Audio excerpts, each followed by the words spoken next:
केंद्रीय बजट पेश हुआ, उस पर सीएम धामी इस वक्त देहरादून में प्रेस कॉन्फ्रेंस कर रहे हैं। आइए आपको दिखाते हैं। फिर आप लोग अगर कुछ क्वेश्चन है बजट से संबंधित तो इससे आप लोग पूछा कर सकते हैं।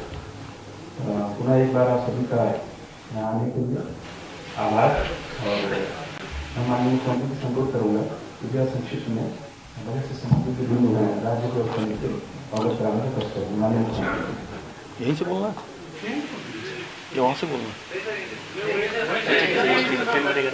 यहाँ से आज की इस एक तो सबसे पहले आप सभी का स्वागत है, सभी को नमस्कार। और आज प्रेस वार्ता में मेरे साथ हमारी भारतीय जनता पार्टी के प्रदेश अध्यक्ष आदरणीय महेंद्र भट्ट जी, हमारे अपर मुख्य सचिव श्री आनंद वर्धन जी, हमारे मीडिया प्रभारी श्री मनवीर जी और महानिदेशक सूचना श्री बंशीधर जी एवं आप सभी लोगों का मैं स्वागत करता हूं। और बजट पर चूँकि वैसे तो पहले ही कल आप सभी लोग जो हमारी तरफ से एक बजट पर प्रतिक्रिया जानी थी वो चली गई है, लेकिन आज संक्षेप रूप में फिर भी चूँकि कुछ उत्तराखंड से संबंधित और जो देश के बजट में प्रमुख रूप से जिन चीज़ों को लिया गया है उनकी चर्चा करने के लिए आप सबके समक्ष आप सबको आज यहाँ पर संवाद और मैं कहूँ कि एक मिलन भी है, बहुत दिनों से मिलन भी नहीं हो पाया। और इसके साथ साथ यह भी हमने तय किया था कि आज चंद्रशेखर जी आज ये तय किया हम लोगों ने कि पिछले दिनों एक मिलेट का भोज यहाँ पर रखा गया था कृषि मंत्रालय के द्वारा। उस दिन आप लोगों की संख्या पूरी नहीं हो पाई थी और हमने तय किया कि आज एक पंथ दो काज, ये दोनों एक साथ हो जाएं और आप लोग आए, आपका स्वागत है। ये बजट कई मायनों में एक मजबूत भारत की नींव रखने वाला बजट है और अमृतकाल का बजट है। इस बजट में इस स्वर्णिम काल में, जिसको अमृतकाल हम कह रहे हैं, ये भारत का स्वर्णिम काल भी है। इस स्वर्णिम काल में भारत की गति क्या होगी, भारत की दिशा क्या होगी, भारत दुनिया का कैसे नेतृत्व करेगा, उसकी एक छाप दिखाई पड़ती है। जहां 2014 में जब प्रधानमंत्री के रूप में आदरणीय मोदी जी ने काम करना शुरू किया था, तब से लेकर अगर हम आज तक का आकलन करें तो प्रति व्यक्ति आय जस्ट उसके दुगना हो गई है। तेजी से भारत आगे बढ़ा है और इस बजट से जहां 130 करोड़ भारतवासियों के स्वप्न, उनके लक्ष्य, उनको तय करने वाला तो यह बजट है ही है। इसके साथ साथ यह बजट जो आज भारत एक ग्लोबल लीडर के रूप में उभरा है, तेजी से भारत जो दुनिया का नेतृत्व करने वाला भारत बना है और पूरी दुनिया की जो अपेक्षाएं इस समय में, जब पूरे दुनिया की अर्थव्यवस्था गड़बड़ा रही है, लड़खड़ा रही है, ऐसे समय में भारत 10वें स्थान से 5वें नंबर की अर्थव्यवस्था बन गया है। तो पूरे विश्व की भी जो अपेक्षाएं हैं, उन अपेक्षाओं को पूरा करने वाला भी ये बजट है। इसके साथ साथ जो गरीब वर्ग के लिए वित्त मंत्री जी ने जो बजट कल रखा है, उसमें जो टैक्स रिजीम में टैक्स छूट की सीमा 5 लाख थी सालाना, उसको बढ़ाकर 7 लाख रुपए कर दिया गया है। ये जहां इस बजट में उद्यमियों की, गरीब वर्ग की और मध्यम वर्ग की विशेष रूप से चिंता की गई है। इसके साथ साथ अभी मैं इस कार्यक्रम में आने से पहले आज जिला कारागार देहरादून में गया था, तो वहाँ पर जब मैंने उनको बताया आज कि इस बजट में एक और प्रावधान किया गया है कि जो कैदी जेलों में बंद हैं, जो निर्बल वर्ग के हैं, वृद्धजन हैं, जिनकी कोई बेल लेने वाला नहीं है, उस धनराशि का प्रावधान भी इस बजट में किया गया है, जिससे कि मैं समझता हूँ 2 लाख कैदी ऐसे हैं जिनकी सज़ा पूरी हो गई है, लेकिन रिहाई के लिए जो रकम तय होती है वो न होने के कारण से वो जेल में बंद रहते हैं। अब ऐसे जो गरीब कैदी हैं उनके लिए भी सरकार ने हाथ आगे बढ़ाया है। मैं प्रधानमंत्री जी का धन्यवाद करना चाहता हूँ। इसके साथ साथ जो महत्वाकांक्षी योजना कि हर किसी का पक्का मकान हो और उसको लेकर हर किसी को पक्की छत मिले, लगातार भारत की सरकार मोदी जी के नेतृत्व में काम कर रही है। इस बजट में प्रधानमंत्री आवास योजना का बजट 66% से बढ़ाकर 79,000 करोड़ रुपए कर दिया गया है, जिससे कि अब शहरी इलाकों में जो मकान बनाने के लिए 2.5 लाख रुपए की मदद होती थी, अब कुल मिलाकर 3 जनवरी 2022 तक अभी तक 1.14 करोड़ घरों के निर्माण को मंजूरी दी गई थी, जिनमें से 53.42 लाख घरों का निर्माण और वितरण हो चुका है और नई तकनीकों का उपयोग करके 16 लाख घरों का और भी निर्माण किया जा रहा है। तो निश्चित रूप से 66% का बजट बढ़ाना, यानी कि गरीब वर्ग की विशेष रूप से इसमें चिंता की गई है। इसके साथ साथ महिलाओं के लिए इस आम बजट में कई सौगात दी है, जिसमें से अमृतकाल में महिलाओं के लिए नई बचत योजना का ऐलान किया गया है।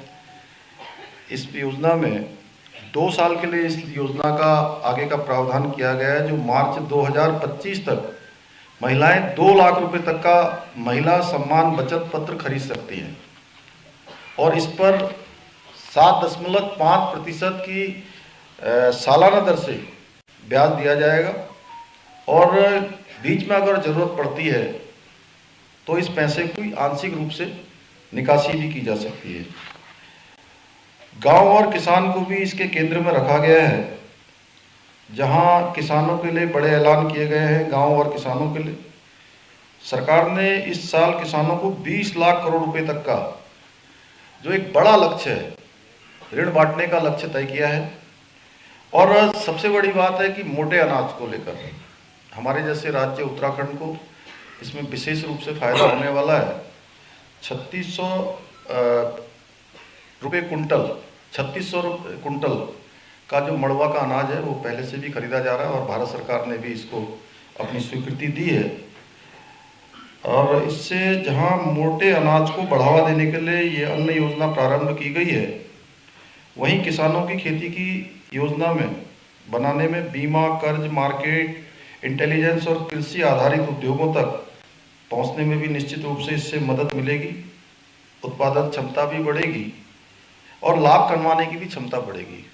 जहां समर्थन मूल्य घोषित किया गया है, उससे निश्चित रूप से ये दोनों ही प्रकार के फायदे होंगे और किसान और सरकार दोनों के बीच में समन्वय भी बढ़ेगा और इससे एग्रीकल्चर एक्सीलेटर फंड बनाया जाएगा, जिसके तहत स्टार्टअप को भी बढ़ावा मिलेगा। सरकार ने इस बजट में मत्स्य संपदा की भी नई उपयोजना में 6,000 करोड़ के निवेश का फैसला लिया है। इससे निश्चित रूप से ग्रामीण विकास और जो मत्स्य पालन के क्षेत्र में काम करने वाले लोग हैं उन सभी को बढ़ावा मिलेगा और हमारी जो अर्थव्यवस्था है उसको भी एक तेजी से बढ़ावा मिलेगा। इसमें जो युवाओं के लिए कौशल विकास की जो स्किल डेवलपमेंट जो विभाग है, कौशल विकास विभाग, यह विभाग माननीय प्रधानमंत्री मोदी जी के पहली बार जब वो प्रधानमंत्री बने थे तो तब प्रारंभ हुआ था, जिसमें प्रारंभ में 30,000 करोड़ रुपए की धनराशि का प्रावधान किया गया था। और ये कौशल विकास सहित सप्तऋषि योजना है। इसमें जिसके मुख्य 7 लक्ष्य हैं उनमें सप्तऋषि कहा गया है। इसमें से समावेशी विकास और युवा शक्ति को इसके मुख्य फोकस में रखा गया है। सरकार का लक्ष्य है कि सबका साथ, सबका विकास, सबका विश्वास और सबका प्रयास, जिसमें समावेशी विकास है, वंचितों को वरीयता एवं अंतिम छोर तक पहुंचना, बुनियादी ढांचा एवं निवेश, क्षमता विस्तारण, हरित विकास, युवा शक्ति, वित्तीय क्षेत्र को समर्पित। और इसमें जो कौशल विकास योजना की चौथा जो चरण है उसकी भी शुरुआत की जाएगी। इस बजट में इसका प्रावधान किया गया है। युवाओं को अंतर्राष्ट्रीय अवसरों के लिए कौशल प्रदान करने के लिए 30 स्किल इंडिया नेशनल सेक्टर खोले जाएंगे। इसके अलावा भी छात्रों के लिए और जो हमारे नौजवान युवा हैं उनके लिए विशेष घोषणाएं की गई हैं। और इंफ्रास्ट्रक्चर पर भी 10 लाख करोड़ के इसमें रोजगार के अवसर 10 लाख करोड़ रुपए का खर्च करने का ऐलान किया है, जिसमें सकल घरेलू उत्पाद का जो 3.3% होगा। इसके अंतर्गत चूंकि उत्तराखंड में भी, मैं उसको अलग से भी अभी बताऊंगा, तो 50 एयरपोर्ट्स, हेलीपोर्ट्स, वाटर एरोड्राम्स और एडवांस्ड लैंडिंग जोन्स का भी कायाकल्प किया जाएगा।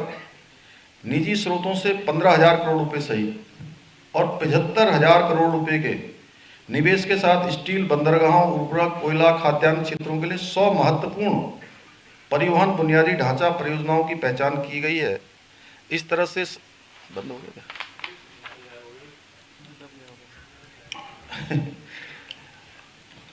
इस तरह से सरकार ने इंफ्रास्ट्रक्चर के जरिए भी रोजगार सृजन की दिशा में कदम उठा रही है, क्योंकि सरकार नौकरी देने के लिए लगातार सक्रिय है। माननीय प्रधानमंत्री जी ने जहां लाखों रोजगार सृजन की दिशा में तेजी से कदम बढ़ाया है, केंद्र की सरकार ने भी और राज्य की सरकारों ने भी, इससे व्यापक आर्थिक स्थिरता को भी और मजबूत करने पर भी यह बजट मुख्य रूप से केंद्रित है। आदिवासी और दलित समुदाय के लिए भी इस बजट में विशेष जो प्रावधान किया गया है, इसके तहत जहां जो मलिन बस्तियां, उनको भी मूलभूत सुविधाएं प्रदान की जाएंगी। अगले 3 साल में इन योजनाओं को लागू करने के लिए 15,000 करोड़ उपलब्ध कराए जाएंगे। इसके अलावा जो सफाई कर्मियों के लिए भी एक बड़ा ऐलान किया है, इसमें नाले व सीवर, इसकी मेन हॉल की सफाई के लिए अब मैनुअल न होकर यह भी मशीनों के द्वारा की जाएगी।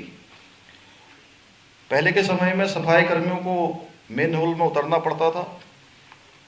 इसके अलावा आदिवासी जो एकलव्य विद्यालय, उसमें 38,000 शिक्षकों और स्टाफ की भर्ती की जाएगी। ये 2 दफा है जहां हमारे जनजातीय बच्चों को शिक्षा के क्षेत्र में एक शिक्षकों की बड़ी संख्या उनको मिलेगी।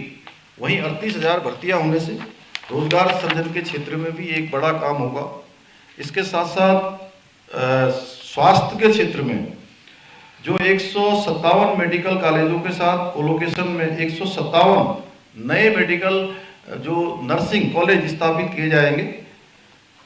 इससे जहां हमारे राज्य में भी जो हमारे 4 मेडिकल कॉलेज बने हैं, हरिद्वार, रुद्रपुर, अल्मोड़ा और पिथौरागढ़, इन 4 जगह पर हमको नर्सिंग कॉलेज भी मिलेगा। इसकी एक बड़ी सौगात हम लोगों के लिए भी होगी, उत्तराखंड राज्य के लिए। और साल 2047 तक स्किल सेल एनीमिया को खत्म करने के लिए इसको मिशन स्थापित किया जाएगा। फार्मास्यूटिकल में अनुसंधान के लिए भी कार्यक्रम तैयार किए जाएंगे। अनुसंधान में निवेश के लिए इसको प्रोत्साहित किया जाएगा। ICMR की चुनिंदा प्रयोगशालाओं में ये सभी प्रकार की सुविधाएं उपलब्ध कराई जाएंगी। शिक्षा के क्षेत्र में जहां नर्सिंग कॉलेज और आदिवासी इलाके में एकलव्य स्कूल खोलने का ये प्रावधान किया गया। और पिछले दिनों मैंने भी जो भारत सरकार के आदिवासी मंत्रालय के, जनजातीय मंत्रालय के मंत्री हैं अर्जुन मुंडा जी, उनसे अनुरोध किया था कि चूंकि पहले से हमारे यहाँ भी 3 जगह पर एकलव्य विद्यालय हमारे अभी चल रहे हैं, एक कालसी में है, खटीमा में है, बाजपुर में, और एक मुनस्यारी क्षेत्र में भी एक खोले। मैंने उनसे अनुरोध किया था। तो इसमें जहां भारत सरकार ने फैसला किया है, इस बजट में उनकी इस बात का प्रावधान किया गया है कि नए कॉलेज खोले जाएंगे, तो हमें भी यहाँ उत्तराखंड में भी एक कॉलेज इसका मिलेगा। इसके अलावा ग्रामीण इलाके में डिजिटल लाइब्रेरी बनाने की भी जो घोषणा की है, वो मेडिकल एजुकेशन में मल्टी डिसिप्लिनरी स्टडी के लिए मटेरियल की व्यवस्था की जाएगी। टीचर ट्रेनिंग के लिए अगले साल तक आधुनिक टीचर्स ट्रेनिंग सेंटर भी खोले जाएंगे। देश के टॉप शिक्षा संस्थानों में से 3 जो excellence for artificial intelligence centres खोले जाएंगे। इसमें प्राइवेट प्लेयर्स की रिसर्च एवं डेवलपमेंट के लिए भी भागीदारी बढ़ाए जाने का प्रावधान किया गया है। निश्चित रूप से ये शिक्षा के क्षेत्र में एक बड़ा काम होगा। इसके साथ साथ जो छोटे व्यापारी से उद्योगपति तक के लिए इस बजट में विशेष रूप से जहां महामारी से प्रभावित एमएसएमई को राहत दी जाएगी, संविदागत विवादों के निपटान के लिए भी स्वैच्छिक समाधान योजना भी लाए जाने का प्रावधान किया है। इससे आपसी जो विभाग और संबंधित जो समूह होगा या संस्थान होगा या जो भी व्यक्ति होंगे, उनके आपसी समन्वय से इस समाधान योजना से उनका समाधान निकाला जाएगा। इस तरह से सरकार ने छोटे व्यापारियों को भी लाभ देने का इसमें प्रावधान किया है। कारपोरेट टैक्स को 18% से घटाकर 15% करने का निर्णय लिया है। इससे छोटे कारोबारियों के साथ साथ जो कारपोरेट जगत है उसको भी अच्छे अवसर प्रदान किया जाएगा। छोटे कारोबारियों ने टैक्स स्लैब में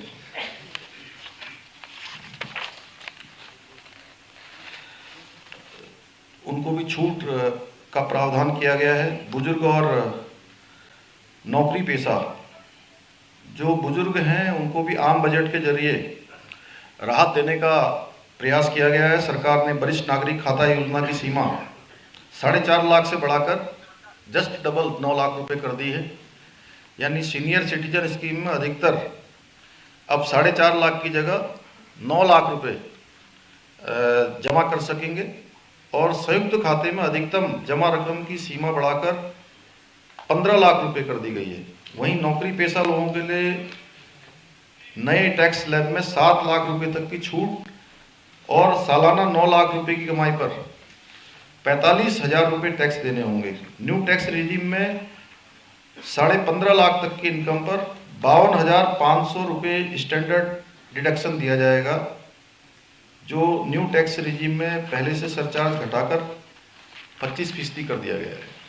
अंत में जो इस बजट के बारे में कि ये बजट नए भारत के सपनों को साकार करने वाला बजट है, इसकी रूपरेखा, इसकी एक कवायद की गई है और अमृतकाल का विजन जो तकनीकी, साइंस एंड टेक्नोलॉजी, ज्ञान आधारित अर्थव्यवस्था का निर्माण करना है, एक मजबूत भारत का निर्माण करना है, इसकी एक मजबूत नींव रखने का काम और ज्ञान आधारित अर्थव्यवस्था का निर्माण करना है। साथ ही बच्चों के लिए भी देश भर में डिजिटल नेशनल लाइब्रेरी बनाए जाने का जो प्रावधान किया गया है वो शहर और गांव दोनों ही जगह पर होंगे। आर्टिफिशियल इंटेलिजेंस में भारत को बढ़त दिलाने के लिए देश में 3 सेंटर ऑफ एक्सीलेंस भी बनाए जाने का इसमें प्रावधान किया गया है।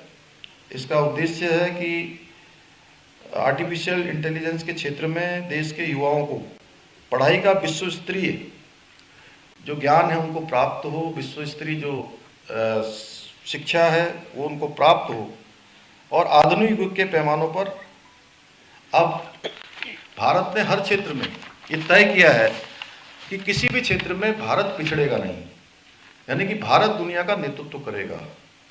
हर भारतवासी के मन में इस प्रकार का एक विचार, इस प्रकार का संकल्प भारत की सरकार ने इस बजट के माध्यम से निश्चित रूप से प्रस्तुत किया है और इसी को लेकर एक आधुनिक भारत का निर्माण, एक भारत श्रेष्ठ भारत का निर्माण, माननीय प्रधानमंत्री जी को मैं इस बजट के लिए धन्यवाद देता हूं और निर्मला सीतारमण जी को भी शुभकामनाएं और बधाई देता हूं कि उन्होंने एक शानदार बजट तैयार किया है। और इस बजट से चूंकि ये मुख्य बिंदु थे, इसके साथ साथ जो राज्य के लिए जो हमारे लिए विशेष रूप से उत्तराखंड राज्य के लिए इस बजट से जो भविष्य में हमको बड़े लाभ होंगे, उसमें जहां केंद्रीय करों में राज्य का अंश है वो बढ़ गया है और पिछले वर्ष की तुलना में 25% की इसमें वृद्धि हुई है।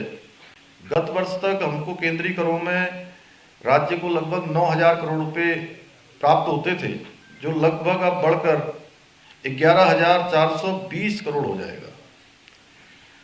लगभग 2,500 करोड़ की हमको अधिक धनराशि प्राप्त होगी। इसके साथ साथ जो राज्यों के लिए 50 वर्ष के लिए दिए जाने वाले ब्याज मुक्त ऋण को भी एक वर्ष के लिए पुनः विस्तारित किया गया है और प्रदेश के लिए यह महत्वपूर्ण अवसर है कि इस वित्तीय वर्ष में लगभग 1000 करोड़ रुपए इस योजना से भी हमको प्राप्त होंगे। प्रदेश के लिए जहां कृषि का क्षेत्र हमारे लिए अत्यंत महत्वपूर्ण है और इस क्षेत्र में ऋण की बढ़ोतरियों में मोटा अनाज और स्टार्टअप को जो बढ़ावा दिया जाने का प्रावधान किया है, उससे उत्तराखंड राज्य को विशेष रूप से इसका लाभ मिलेगा। और साथ ही जो 50 नए डेस्टिनेशन यानी कि 50 जो नए पर्यटन स्थल विकसित करने के अभी इस बजट में प्रावधान किया गया है और इस डेस्टिनेशन में सभी प्रकार की मूलभूत सुविधाएं प्रदेश में हमारे प्रदेश में भी नए पर्यटन स्थल विकसित इससे होंगे, जहां स्वदेश दर्शन योजना से देश के प्रथम गांव को, यानी कि जो देश के जिनको हम अभी तक अंतिम गांव कहते थे, माणा की अपनी जो प्रधानमंत्री जी की यात्रा थी, उस यात्रा में उन्होंने ऐसे जितने भी हमारे सीमांत के गांव हैं उन सभी गांवों को प्रथम गांव की संज्ञा दी थी। तो उन सभी को इस योजना से पर्यटन से जोड़ने में विशेष हमको सहायता मिलेगी और स्थानीय उत्पादों को प्रोत्साहन और बिक्री के लिए प्रदेश में भी एक जो यूनिटी मॉल की उन्होंने बात करी है, यूनिटी मॉल हम भी स्थापित करने की दिशा में आगे बढ़ेंगे। इसमें जो वित्त मंत्री जी ने अपने भाषण में मिलेट में मड़वा का नाम विशेष रूप से लिया, ये हमारे लिए बहुत गौरव की बात है कि हमारे यहाँ का ये अनाज अब जहाँ सभी को मिल पाएगा, पारंपरिक रूप से इस खेती को और बढ़ावा मिलेगा, इसका जो उत्पादन करने वाले हैं उनको उसका उचित मूल्य भी मिलेगा, प्रोत्साहन भी मिलेगा और हमारी सरकार भी इसके उत्पादन को बढ़ाने में लगातार प्रयास कर रही है। हमारे यहाँ रामदाना का भी उत्पादन किया जाता है। अन्न श्री योजना से इन अनाजों को उत्पादन करने वाले किसानों को फायदा होगा और उनको प्रोत्साहन मिलेगा। 4 नए नर्सिंग कॉलेज हमको मिलेंगे। बजट में नई फार्मा लैब सेक्टर में भी जहाँ चूँकि फार्मा के क्षेत्र में हमारे यहाँ पहले भी बड़ी संख्या में यहाँ पर फार्मास्यूटिकल्स और फार्मा कंपनियाँ स्थापित हैं जो पूरे देश में सर्वाधिक हैं और इससे जहाँ निवेश को बढ़ावा मिलेगा, वहीं नर्सिंग में जो दक्ष युवा है उन सभी को भी रोजगार के अधिक अवसर उपलब्ध होंगे। टियर 2 और टियर 2 शहरों के 3 के विकास के लिए राष्ट्रीय आवास बैंक से भी बजट का इसमें प्रावधान किया गया है। इससे उत्तराखंड के शहरों में जो हमारी बुनियादी सुविधाएं हैं, आधारभूत संरचनाएं हैं, उनको मजबूत करने में और उनके विकास में हमको विशेष रूप से सहायता मिलेगी।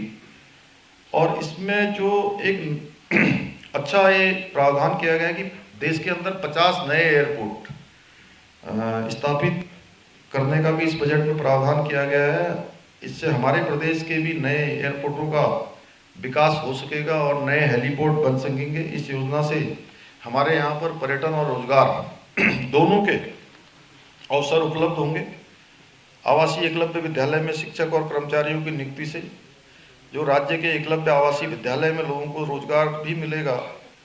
पुराने जो हमारे पहले से चलने वाले जो विद्यालय हैं उनमें शिक्षकों की जो कमी है वह भी पूरी होगी और बच्चों को अच्छा शिक्षा भी प्रदान होगी और नए आवासीय जो विद्यालय हैं उनका भी निर्माण किया जा सकेगा। तो ये कुछ प्रमुख बिंदु थे, मैंने आप सबके समक्ष रखे हैं।